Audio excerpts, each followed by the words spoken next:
बहन मैं आ गया। भैया तरुण तुम अचानक से यहाँ? मैं अपनी बहन से मिलने आया हूँ। बहन से? पर तुम्हारी बहन तो यहाँ पर नहीं है। लेकिन उसने तो मुझसे फोन पर कहा था कि मैं घर ही हूँ। उसने ऐसा कहा? तो उसने ऐसा क्यों कहा होगा? अच्छा मुझे याद आया। वो क्या है ना कि वो आज ऑफिस गई थी, उसकी एक ज़रूरी फाइल घर पे रह गई थी, तो वो वापस घर पे आई थी वो फाइल लेने के लिए। हो सकता है तब तुम्हारा फ़ोन आया होगा और तब उसने कह दिया होगा कि वो घर पे ही है, पर वो ऑफिस चली गई है, वो घर पे नहीं है। लेकिन मुझे अभी शायद उसकी आवाज़ आई थी। उसकी आवाज़? कैसी बात कर रहे हो तुम? वो घर पे है नहीं तो उसकी आवाज़ कैसे आई होगी?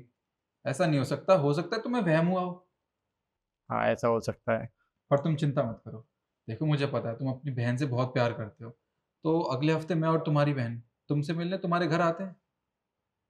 चलो ठीक है, ये लो मेरी बहन आए तो दे देना, बोल देना कि तरुण आया था। ठीक है।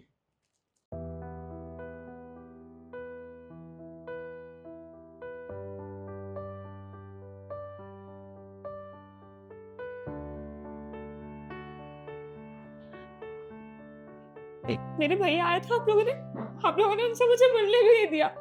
मुझे अपने भैया से मिलना है। तू कहीं नहीं जा सकती।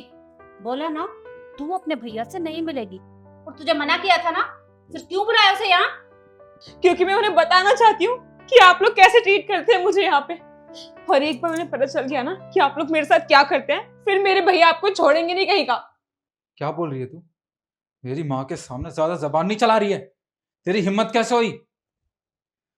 और हाँ, एक बात बता, मैंने तुझसे कहा था कि अपने भाई को बोलना मुझे 50 लाख की गाड़ी देगा। तूने अपने भाई को कहा या नहीं? क्यों बोलूंगी अपने भाई से मैं? मेरे भैया ना मेहनत से पैसे कमा के लाते हैं, दूसरों की बहन बेटियों पे ऐसे अत्याचार नहीं करते हैं। और वैसे भी मेरे भैया ने मेरी शादी में बहुत कुछ दिया था दहेज में, लेकिन आप लोग का पेट नहीं भरा उससे। आपको तो और चाहिए, क्योंकि आपका ये निकम्मा बेटा कमाता नहीं है ना। और आप क्या सिखा रही हो उसे कि वो घर बैठे ही सब कुछ करे? बस आपको शर्म आनी चाहिए मम्मी जी। तेरी इतनी जबान चलेगी हमारे सामने? बोल मत कि तू हमारे घर में रहती है। और तुझे जितना बोला है ना, सिर्फ उतना काम कर।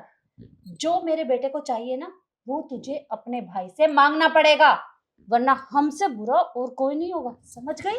मम्मी जी, आपसे बुरा ना कोई हो भी नहीं सकता है।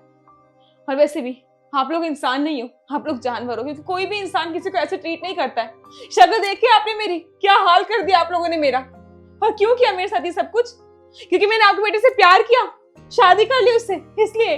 मेरे भैया ने मुझे मना किया था कि आप लोग अच्छे नहीं है, लेकिन मैंने उनकी एक बात नहीं सुनी, जिसके लिए मैं आज तक पछता रही हूँ। लेकिन एक बात ना मेरे कान खोल के सुन लीजिए, मैं अपने भैया से एक फूटी कौड़ी नहीं मांगने वाली हूँ आप जैसे लोगों के लिए। तू ऐसे नहीं मानेगी, तेरी ज्यादा जबान चल रही है ना। रुक तू, चल चल मेरा हाथ छोड़। चल। मेरी माँ से जबान लड़ाएगी तू? खुद को बहुत बड़ा समझने लगी है। और हाँ, तू अपने भाई से गाड़ी के लिए नहीं गएगी ना? ऐसे तू मानने वाली नहीं है। तुझे तो अभी सबक सिखाता हूं मैं। रुको। भैया तुमने तो कहा था कि मेरी बहन ऑफिस गई है, ये तो घर पर ही है। हाँ ऑफिस गई थी वो। आ गई ना, ऑफिस से आ गई। हाँ बेटा, अभी बस थोड़ी देर पहले ही आई है। और मेरी बहन को चोट के निशान कैसे लगे हैं? चोट के निशान? वो तो बाथरूम में फिसल कर गिर गई थी, है ना?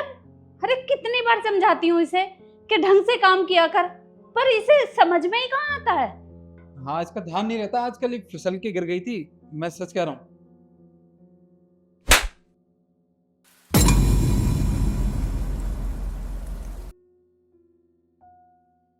मेरे सामने झूठ बोलेगा और मुझे पता भी नहीं चलेगा। अरे मैं अभी थोड़ी देर पहले घर आया था। कोई दुश्मन भी घर में आता है ना, तो उससे भी पानी के लिए पूछा जाता है, घर में बिठाया जाता है। लेकिन तुमने जल्दबाजी में मुझे घर से भेज दिया और कहा कि मैं 2-3 दिन में आता हूँ। शक तो मुझे तभी हो गया। और मैंने कहा भी था तुमसे कि मेरी बहन की आवाज़ आई मुझे, और तुमने कहा कि वहम होगा। और मैंने तुम्हारी सारी बातें गेट पे खड़े होकर सुनी है। अभी तुम मेरी बहन को दहेज के लिए मारते पीटते हो। अरे नहीं बेटा, तुझे कोई गलतफहमी हो गई है। हमने इसे नहीं मारा। मैं कह रही हूँ ना, बाथरूम में फिसल कर गिर गई थी। तू यकीन तो कर। गलतफहमी हुई है मुझे, मेरी बहन को चोट के निशान है, मुझे गलतफहमी हुई है। और अभी जो कुछ हो रहा था वो सब क्या था? मैं अपनी आंखों देखा भी अनदेखा कर दूं? अरे आपको शर्म आनी चाहिए, आप भी एक औरत हो और औरत के साथ इस तरीके से करते हो, बिल्कुल भी शर्म नहीं है आपको? क्या आप भी दहेज लेकर आई थी? लेकिन इसमें आपकी कोई गलती नहीं है, आप मेरी बहन को मारते पीटते हो, इसमें सारी गलती इसकी है। इसने मुझसे कहा था कि भैया मुझे लव मैरिज करनी है, परिवार बहुत अच्छा है, मैं खुश रहूँगी। और तूने तूने मुझे बताया भी नहीं, तुझे इस तरीके से परेशान करते हैं। देख लिया लव मैरिज करने का नतीजा। जब से तो तुझे मेरी बात बुरी लगती थी। तुम चलो मेरे साथ, और तुम लोगों पर तो मैं पुलिस केस करूँगा, याद रखना। अरे अरे बात तो सुनो। अरे सुनो तो निखिल, अब क्या होगा? अरे अरे सुन तो सही, अब क्या होगा? पुलिस आ गई तो?